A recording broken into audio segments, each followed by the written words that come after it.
Assalamualaikum warahmatullahi wabarakatuh. Waalaikumsalam Waalaikumsalam warahmatullahi warahmatullahi wabarakatuh. Selamat malam kawan-kawan. Tujuan kita pada malam ini yaitu membahas sistem periodik unsur.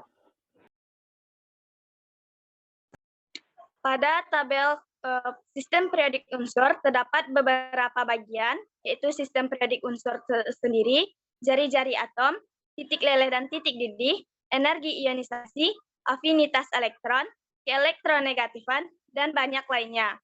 Pada materi pertama, yaitu sistem periodik unsur yang akan diterangkan oleh Raisa Andini. Kepada Raisa dipersilahkan. Terima kasih teman-teman atas waktu dan kesempatannya. Langsung saja kita masuk dari pengelompokan unsur-unsur. Unsur-unsur tersebut telah dikelompokkan oleh kimiawan dari Arab dan Persia. Mereka mengelompokkan menjadi logam dan non-logam. Untuk unsur logam, ciri-cirinya adalah memiliki kerapatan yang tinggi atau keras, bentuknya yang padat, atau dapat ditempa dan juga dibentuk, bersifat konduktor, yaitu dapat menghantarkan listrik, 4 mengkilap. Untuk yang non-logam, kerapatannya lebih rendah, mudah rapuh, bersifat isolator, atau tidak dapat menghantarkan listrik, dan tidak mengkilap. Untuk perkembangan tabel periodik sendiri, sudah dimulai dari tahun 1978 oleh Lavoisier. Dan untuk tabel periodiknya ada berbagai pembagiannya. Yang pertama ada triad Dobereiner, yaitu oleh Dobereiner yang unsur-unsurnya dikelompokkan berdasarkan sifat-sifatnya. Seperti ini contoh tabelnya. Untuk tiap kelompok itu beranggotakan 3 unsur, sehingga dibuat menjadi satu triad. Dan di dalam satu triad tersebut, ketiga unsurnya memiliki sifat yang sama. Yang kedua adalah sistem oktav oleh Newlands. Seperti ini tabelnya kira-kira. Newlands ini mengelompokkan unsur-unsur berdasarkan kenaikan massa atom. Sehingga sifat unsur ke-8 itu mirip dengan sifat unsur ke-1.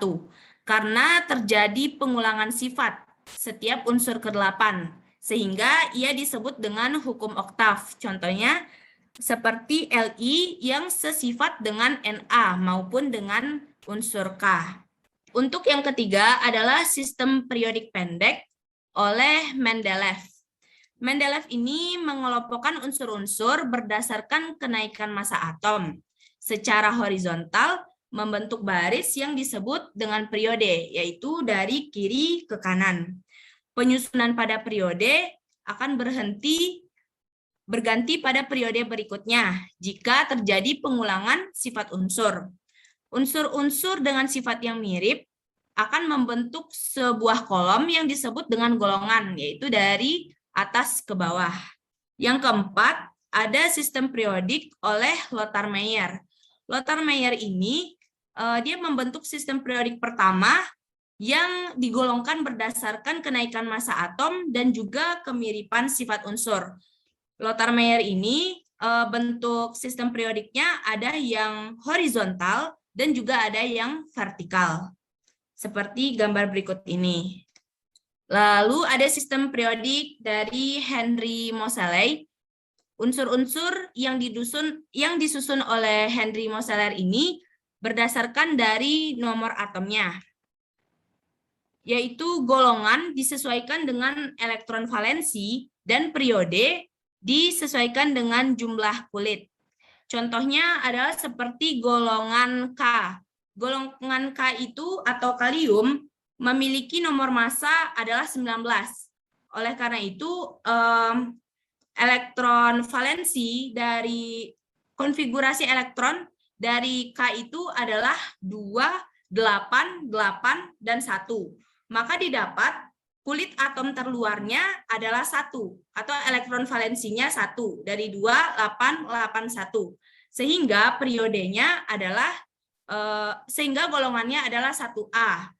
Dan juga berdasarkan jumlah kulit dari 2881 berarti ada 4 jumlah kulit. Untuk itu dapat diketahui periodenya adalah periode 4. Ini merupakan bentuk tabel dari tabel periodik modern yang terdiri dari 2 golongan. Ada golongan utama, yaitu golongan A, dan juga ada golongan transisi, merupakan golongan B. Next. Untuk golongan, secara definisinya adalah kolom-kolom vertikal dalam sistem periodik. Artinya adalah dari kiri ke kanan, dari atas ke bawah, itu termasuk satu golongan. Ada 2 cara persamaan golongan. Yang pertama, sistem periodik dibagi dalam 8 golongan. Yang tadinya terdiri dari golongan A, yaitu golongan utama, dan golongan B adalah golongan transisi. Dan nomor golongan ini ditulis dengan angka Romawi. Cara keduanya, sistem periodik dibagi dalam 18 golongan, yaitu dari 1 sampai 18 yang dimulai dari kiri ke kanan. Next. Periode. Definisi dari periode ini adalah lajur-lajur horizontal dalam sistem periodik. Artinya yang melintang dari kiri ke kanan. Sistem periodik modern itu terdiri dari 7 periode. Unsur-unsur yang terletak di dalam satu periode itu memiliki jumlah kulit yang sama. Apa sih hubungannya konfigurasi elektron dengan sistem periodik unsur? Yang pertama, nomor periode itu dapat kita ketahui dari jumlah kulitnya. Contohnya seperti tadi adalah kalium. Kalium memiliki konfigurasi elektron 2881. Maka dari itu jumlah kulitnya ada 4, sehingga periode kalium adalah periode 4. Yang kedua, nomor golongan sama dengan jumlah elektron valensi. Elektron valensi itu adalah kulit terluar, sehingga 2881 kulit terluarnya adalah 1. Maka dari itu kalium termasuk golongan 1A. Yang ketiga, letak unsur dalam sistem periodik dapat ditentukan berdasarkan konfigurasi elektron tadi. Selanjutnya saya akan menjelaskan tentang jari-jari atom. Jari-jari atom adalah jarak yang dihitung dari inti atom sampai ke kulit terluar. Semakin ke kanan jumlah proton dan neutron semakin banyak sehingga gaya tarik inti terhadap elektron terluar semakin kuat sehingga jari-jari atom semakin kecil. Semua unsur yang seperiode memiliki jumlah kulit yang sama, akan tetapi tidak berarti mereka memiliki jari-jari atom yang sama juga. Semakin ke kanan letak unsur, maka proton dan elektron yang dimiliki semakin banyak, sehingga tarik-menarik inti dengan elektron semakin kuat, membuat elektron-elektron terluar tertarik lebih dekat ke arah inti. Jadi, bagi unsur yang periode, jari-jari atom semakin ke kanan semakin kecil. Akibatnya, dibutuhkan energi yang lebih banyak untuk mencungkil elektron keluar. Dengan kata lain, dalam satu periode, energi ionisasi bertambah dari kiri ke kanan. Inilah contoh dari tabel atom. Kita bisa lihat dari kiri ke kanan, itu jari-jarinya makin kecil, dan dari atas ke bawah itu jari-jarinya makin besar. Ya. Ini grafiknya. Lanjut. Faktor-faktor yang mempengaruhi panjang jari-jari atom. Yang pertama adalah jumlah kulit atom. Semakin banyak jumlah kulit yang dimiliki suatu atom, otomatis jari-jari atomnya juga semakin panjang. Jari-jari atom natrium lebih panjang daripada jari-jari atom litium. Karena jumlah kulit yang dimiliki atom natrium lebih banyak dibandingkan dengan atom litium. Yang kedua, muatan inti atom. Apabila jumlah kulit dari dua atom sama banyak, maka yang berpengaruh terhadap panjangnya jari-jari atom adalah muatan inti atom. Apabila inti atomnya semakin banyak, itu berarti semakin besar pula muatan inti dan gaya tarik inti. Atom terhadap lebih kuat sehingga elektron lebih mendekat ke inti atom. Berikutnya, titik didih dan titik leleh. Titik didih merupakan suhu saat terjadinya kesetimbangan tekanan antara zat cair dan zat uap. Tiap-tiap zat mempunyai titik didih tersendiri dan berbeda-beda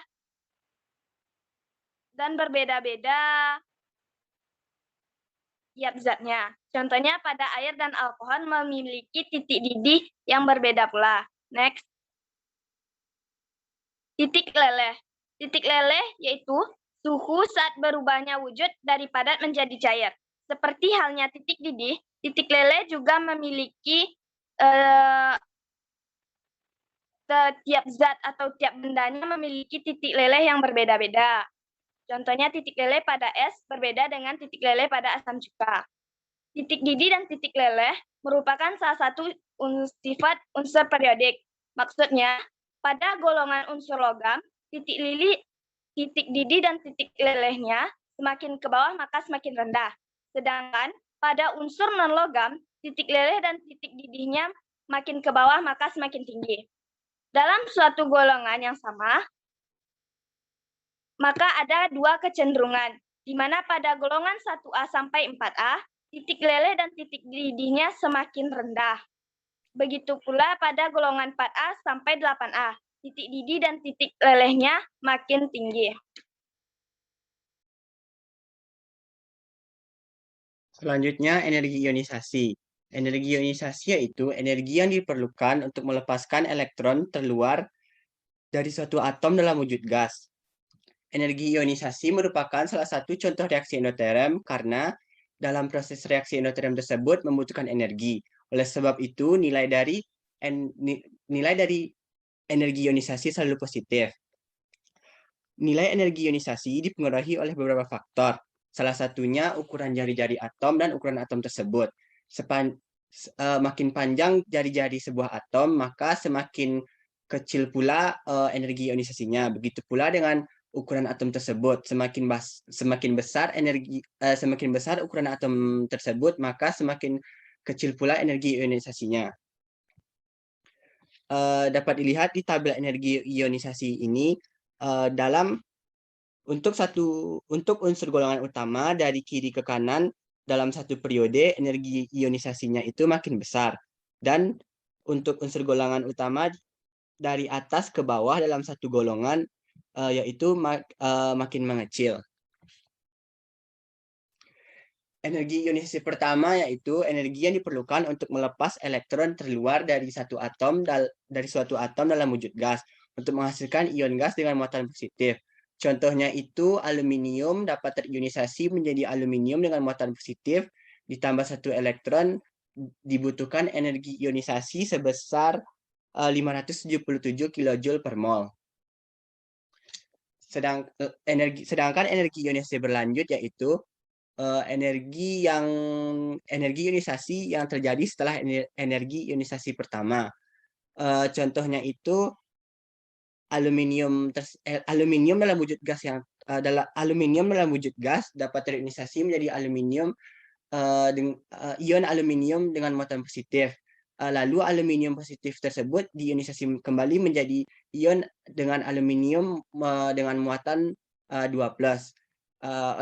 Energi ionisasi berlanjut ini lebih besar daripada energi ionisasi sebelumnya, atau lebih besar daripada energi ionisasi pertama.